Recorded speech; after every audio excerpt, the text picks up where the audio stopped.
In 1895, Great Britain began occupying Kenya officially as the East Africa Protectorate, and later in 1920 officially colonized it. White settlers took the most fertile land in an area they named the White Highlands, displacing Maasai and Kikuyu, Kikuyu being the largest of all the ethnic groups in Kenya. The East Africa Association, founded in 1921, was an early Kikuyu organization focused on gaining back land taken from the Kikuyu. It was disbanded 3 years later by the British colonial government. The Kikuyu Central Association took the EAA's place, and Kenyatta got his start there as a secretary and an editor for the organization. He studied abroad in Europe and wrote Facing Mount Kenya, a book about Africans needing their own voice. He felt that the British would speak too much for the Kenyans and had such a tight rule over them. When he returned in 1947, he became president of the Kenya African Union and started working for independence. He worked with not only Kikuyu, but also non-Kikuyu.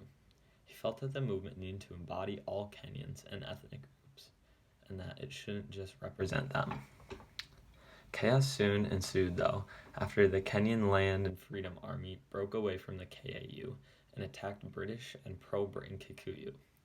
The leaders of the KAU were put on trial and imprisoned back on the British mainland. The uprisings continued, but after they ended in 1956, when Dedan Kimathi was captured, the British allowed the KANU, or Kenyan Africa National Union, to form with two Luo as leaders. Luo is an ethnic group, and Great Britain did this because it was a smaller ethnic group, and they viewed it as less threatening than the large population of Kikuyu.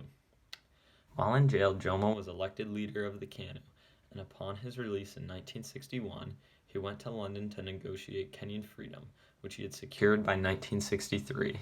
Upon his return to Kenya, he was seen as a national hero and was immediately elected prime minister, and a year later, after putting a republic in place, he was officially elected as president, making Kenya a republic and making him the first president in the country's history.